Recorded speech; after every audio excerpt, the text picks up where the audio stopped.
Assalamualaikum warahmatullahi wabarakatuh. Perkenalkan, nama saya Ilham Gumarayanto. Di sini saya akan menjelaskan mengenai kecerdasan buatan, sejarah kecerdasan buatan, dan aplikasi apa saja yang telah berkembang dan menggunakan AI pada kecerdasan buatan. Baik, langsung saja ke materinya. Baik, sebelum saya menjelaskan mengenai sejarah AI, saya akan menjelaskan mengenai definisi AI, penjelasan AI, kategori AI, Alan Turing. Lalu dari sejarahnya saya akan menjelaskan dari awal mula AI berkembang sampai sekarang. Dan satu lagi saya akan menjelaskan mengenai aplikasi apa saja yang berhubungan dengan AI pada zaman sekarang. Baik, saya akan menjelaskan mengenai definisi AI terlebih dahulu sebelum masuk ke dalam sejarahnya. Apa sih itu AI? AI adalah bagian dari ilmu komputer yang mempelajari tentang bagaimana sebuah komputer bisa dibuat dengan sedemikian rupa agar dapat melakukan pekerjaan seperti dan sebaik yang dilakukan manusia.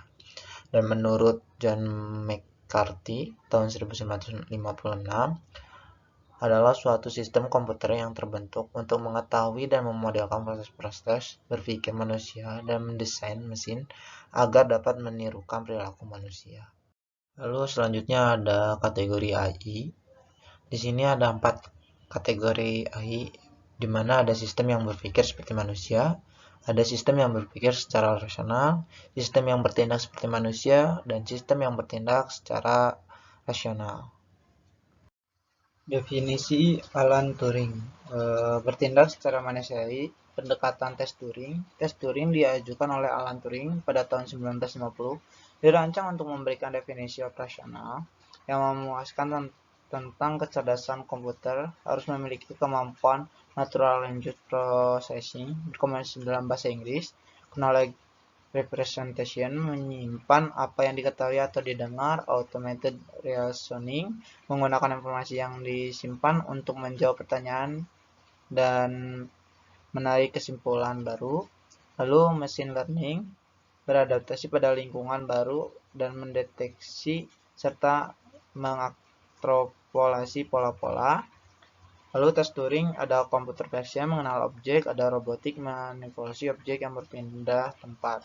Nah, Turing pada 1950 tes operasional untuk menguji perilaku cerdas. Dia tuh pernah mengecek, jadi waktu itu ada pengecekan perilaku cerdas. Jadi satu orang pendengar mendengarkan suara dan intonasi dari program AI dan human, keduanya itu sama, diprediksikan hingga 2000 sebuah mesin boleh jadi memiliki kesempatan 30% mengelabui seseorang awam selama 5 menit, mengantisipasi semua perbedaan terhadap AI dalam 50 tahun selanjutnya. Komponen-komponen AI dilanjutkan oleh knowledge, reasoning, language understanding, dan learning. Nah, selanjutnya kita akan membahas mengenai sejarah kecerdasan buatan atau AI dari awal perkembangan hingga sekarang. Awal masa sejarah dari mulai masa-masa persiapan AI pada tahun 1943 sampai 1956. Pada tahun 1943, Warren McCulloch dan Walter Pitt mengumpulkan 3 hal. Yang pertama adalah pengetahuan fisiologi dasar dan fungsi sel saraf dalam otak. Yang kedua adalah analisis formal tentang logika. Yang ketiga adalah teori komputasi Turing. Mereka berhasil membuat suatu model sel saraf tiruan, di mana setiap sel saraf digambarkan sebagai on dan off. Mereka menunjukkan bahwa setiap fungsi dapat dihitung dengan suatu jaringan sel saraf, dan bahwa semua hubungan logis dapat diimplementasikan dengan struktur jaringan yang sederhana. Nah, pada tahun 1955, Norbert Wiener membuat penelitian mengenai prinsip-prinsip teori feedback. Nah, contohnya yang terkenal adalah termostat. Nah, penemuan ini juga merupakan awal dari perkembangan AI. Pada tahun 1956, John McCarthy dengan 3 rekannya melakukan penelitian dalam bidang otomata, jaringan sel saraf, dan pembelajaran intelijensia. Mereka mengerjakan proyek ini selama 2 bulan di Dartmouth. Hasilnya adalah program yang mampu berpikir non-numerik yang menyelesaikan masalah pemikiran dan dinamakan Principia Mathematica. Hal ini menjadikan McCarthy disebut sebagai bapak kecerdasan buatan. Nah, selanjutnya sejarah awal perkembangan AI pada tahun 1952 hingga 1969.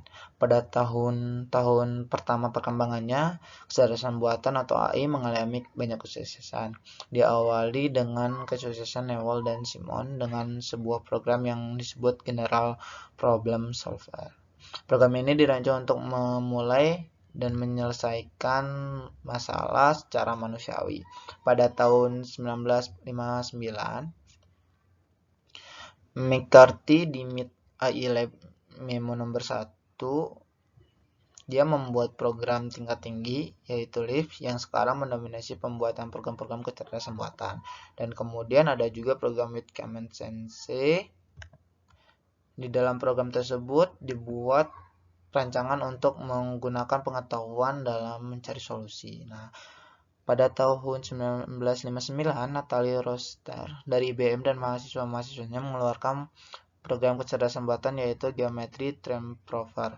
Program ini dapat mengeluarkan suatu teorema menggunakan aksioma yang ada. Nah, pada tahun 1963, program yang dibuat James Legge mampu menyelesaikan masalah integral tertutup untuk mata kuliah kalkulus. Pada tahun 1986, program analogi buatan Tom Enfant menyelesaikan masalah analogi genetik yang pada tes IQ. Next, selanjutnya sejarah perkembangan kecerdasan buatan yang melambat pada tahun 1966 sampai 1974. Perkembangan kecerdasan buatan melambat disebabkan adanya 3 kesulitan utama, yaitu yang pertama, program-program kecerdasan buatan yang bermunculan hanya mengandung sedikit atau bahkan tidak mengandung sama sekali pengetahuan atau knowledge pada subjeknya. Program-program kecerdasan buatan berhasil hanya karena manipulasi sederhana. Sebagai contoh adalah Weizenbaum Eliza program pada tahun 1965 yang dapat melakukan percakapan serius pada berbagai topik. Sebenarnya hanyalah peminjaman manipulasi kalimat-kalimat yang diketikkan manusia. Banyak masalah yang harus diselesaikan oleh kecerdasan buatan. Ada beberapa batasan pada struktur dasar yang digunakan untuk menghasilkan perilaku intelijensia. Nah,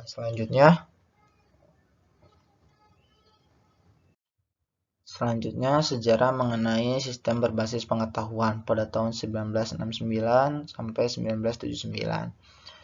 Ed Browns dan Joshua yang membuat program untuk memecahkan masalah struktur molekul dari informasi yang didapatkan dari spektrometer massa. Program ini dinamakan Dendral program yang berfokus pada segi pengetahuan kimia. Dari segi diagnosis medis juga sudah ada yang menemukannya, yaitu Saul Amarel dalam proyek Computer in Biomedicine. Proyek ini diawali keinginan untuk mendapatkan diagnosis penyakit berdasarkan pengetahuan yang ada pada mekanisme penyebab proses penyakit. Selanjutnya, sejarahnya ada kecerdasan buatan yang menjadi sebuah industri pada tahun 1980 sampai 1988. Industri kecerdasan buatan diawali dengan ditemukannya sistem pakar yang dinamakan R1 atau R1 yang mampu mengonfigurasi sistem-sistem komputer baru. Program tersebut mulai dioperasikan di Digital Equipment Corporation atau DEC McDermott pada tahun 1982. Pada tahun 1986, R1 telah berhasil menghemat $40 juta per tahun. Pada tahun 1988, kelompok kecerdasan buatan di DEC menjalankan 40 sistem pakar. Hampir semua perusahaan besar di USA mempunyai divisi AI, sehingga perusahaan yang sejak tahun 1982 hanya menghasilkan beberapa juta US dollar per tahun, meningkatnya menjadi 2 miliar US dollar per tahun dalam tahun 1988. Sejarah selanjutnya, kembalinya jaringan saraf Tier 1 pada tahun 1986 hingga sekarang. Meskipun bidang ilmu komputer menolak jaringan saraf Tier 1 setelah diterbitkannya buku Perceptrons karangan Minsky dan Papert, Para ilmuwan masih mempelajari bidang ilmu tersebut dari sudut pandang yang lain, yaitu fisika. Para ahli fisika seperti Hopfield pada tahun 1982 menggunakan teknik-teknik mekanika statika untuk menganalisis sifat-sifat penyimpanan dan optimasi pada jaringan saraf. Para ahli psikologi David Rumelhart dan Geo Hinton melanjutkan penelitian mengenai model jaringan saraf tiruan pada memori. Nah, pada tahun 1985-an, setidaknya 4 kelompok riset menemukan kembali algoritma belajar propagasi balik atau back propagation learning. Algoritma ini berhasil diimplementasikan ke dalam bidang ilmu komputer dan psikologi. Selanjutnya, sejarah AI mengadopsi metode ilmiah pada tahun 1987 hingga sekarang. Pada tahun 1970, berbagai macam arsitektur dan pendekatan yang berbeda dicoba. Banyak diantaranya bersifat ad hoc dan rapuh, dan hanya ditunjukkan pada beberapa contoh yang dipilih secara khusus dalam beberapa tahun terakhir.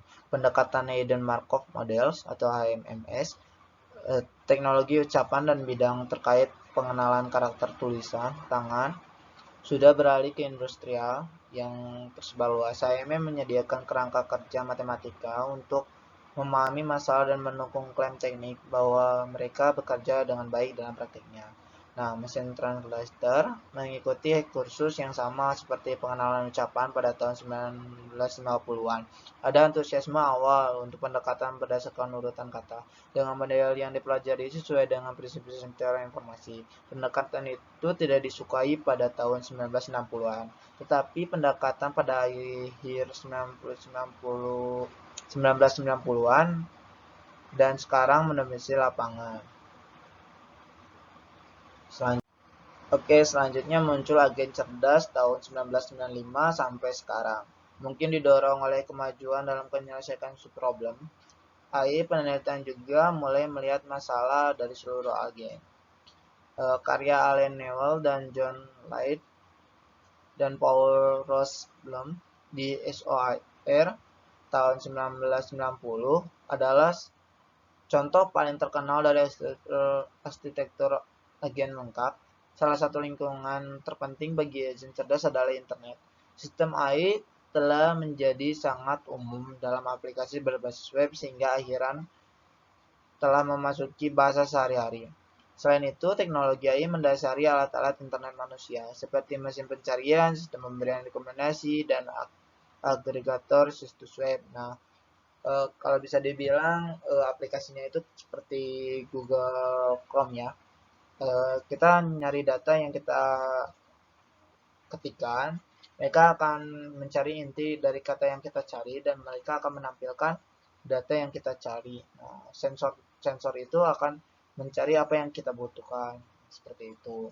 Nah, lanjut, secara khusus sekarang banyak dipahami bahwa sistem sensorik, vision, sonar, pengenalan suara, dan lain-lain tidak dapat menyampaikan informasi yang dapat diandalkan secara sempurna tentang lingkungan.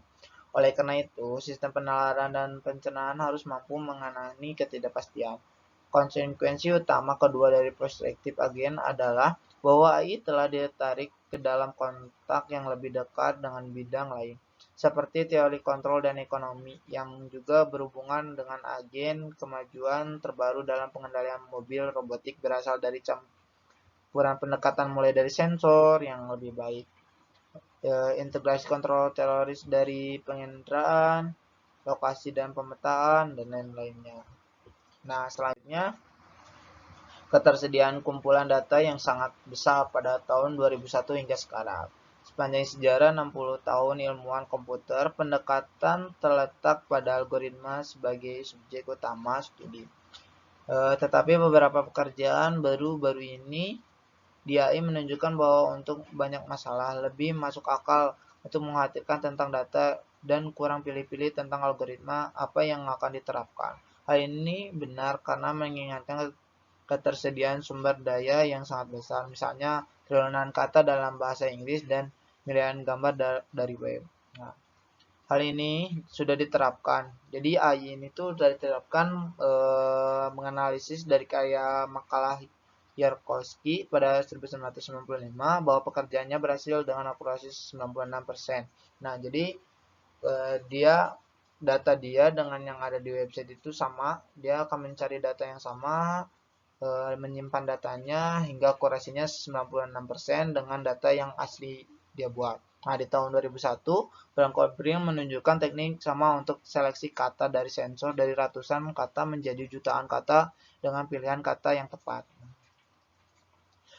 Pekerjaan seperti ini menunjukkan bahwa hambatan pengetahuan dalam AI masalahnya bagaimana mengekspresikan semua pengetahuan yang dibutuhkan sistem dapat diselesaikan dalam banyak metode pembelajaran daripada rekayasa pengetahuan kode tangan, asalkan algoritma pembelajaran memiliki cukup data untuk melanjutkan.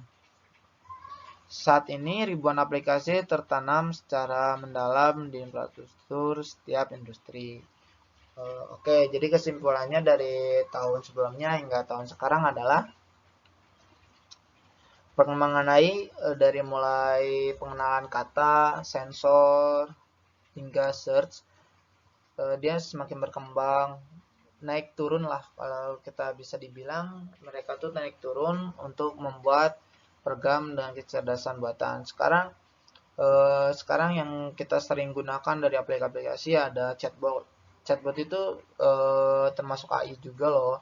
Nah, ada juga Google. Nah, Google kita sering searching, sering kata-kata kita masukkan. Nah, mereka tuh mencari menggunakan AI per kata apa yang kita cari, mereka langsung cari di websitenya, lalu mengeluarkan apa yang kita inginkan secara efektif. Nah, itu pun termasuk AI gitu. Jadi perkembangan AI dari dulu sampai sekarang itu sangat pesat menurut saya pribadi, itu sangat pesat. Nah, kebanyakan perkembangan ini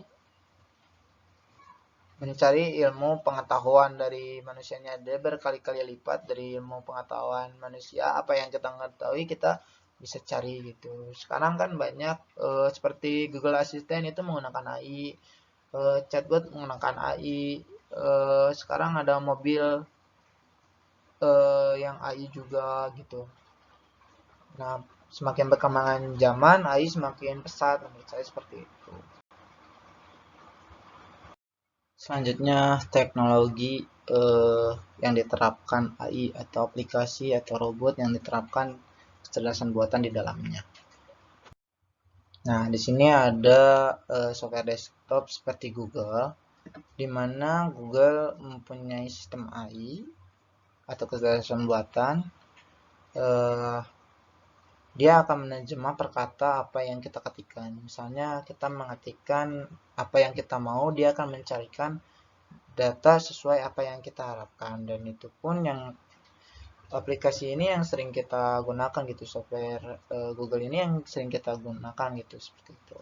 Nah, sekarang juga ada penambahan baru dari Google tersebut, yaitu ada voice.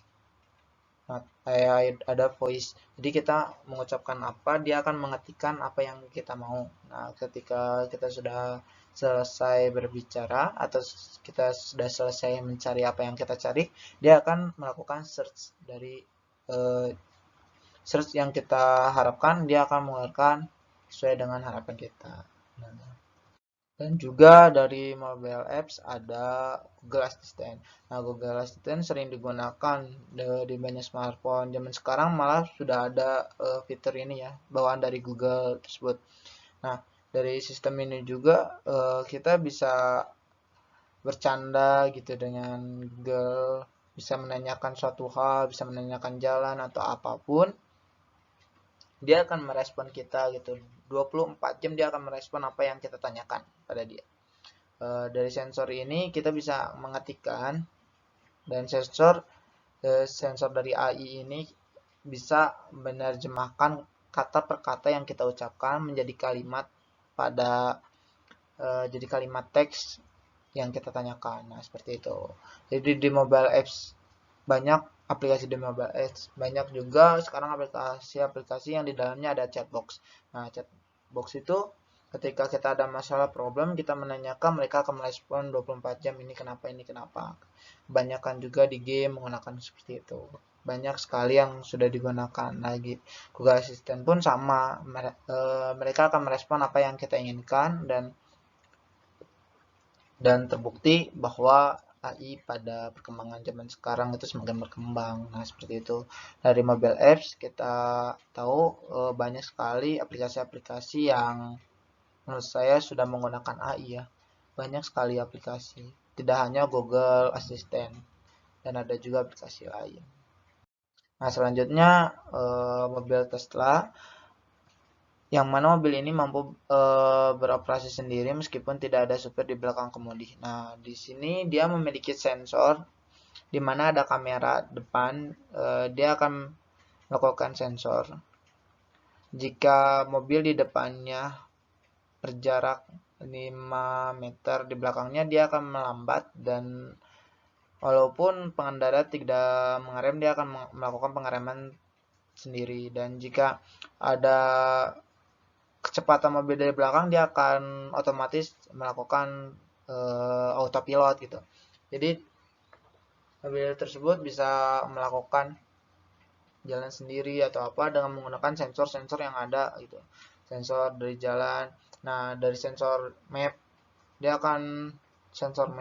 akan melakukan pengemudi secara otomatis. Dan ya, mobil Tesla memiliki kemampuan prediktif yang luar biasa sehingga potensi kemungkinan terjadi kecelakaan sangat kecil. Nah, seperti itu. Jadi mobil ini tuh memiliki sensor dari belakang ada kamera sensor, dari depan ada kamera sensor.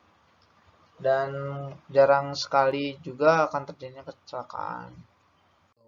Nah, selanjutnya ada robot vector. Nah, robot vector ini adalah sebuah robot mini cerdas yang dikembangkan oleh Anki, sebuah startup yang berasal dari San Francisco, Amerika Serikat. Nah, model robot ini sekarang udah ada dan udah banyak yang beli ya. Jadi dia akan namanya akan meng-scan wajah kita, dia akan mengenal kita, nama kita atau apapun, dan dia diperintahkan sesuai dengan yang kita ucapkan. Dia sering main dan dia sering diajak main. Nah, seperti itu. Kalau misalnya dia diangkat, dia akan marah dan menggerakkan si tangannya gitu. Nah, jika dia disuruh balik ke home, dia akan balik ke rumahnya, dan jika dia disuruh angkat barang, dia akan angkat barang. Nah, dan jika dia mau mengucapkan selamat ulang tahun, dia bisa mengucapkan hal tersebut, dan dia juga bisa memanggil orang tersebut. Itu paling itu aja yang dapat saya sampaikan. Banyak aplikasi-aplikasi yang sudah menggunakan AI zaman sekarang. Banyak juga AI yang sudah dikembangkan seperti robot yang pengetahuannya bisa dibilang menyetarai manusia, ada juga seperti itu. Baik, ini referensi yang pertama dari buku. Bukunya saya taruh di link deskripsi biar bisa di-download, dan juga referensi dari sejarahnya dari event. Nah, mungkin itu saja yang saya sampaikan. Oke guys, terima kasih telah menonton video saya. Mohon maaf bila ada kekurangan atau salah-salah kata. See you next time.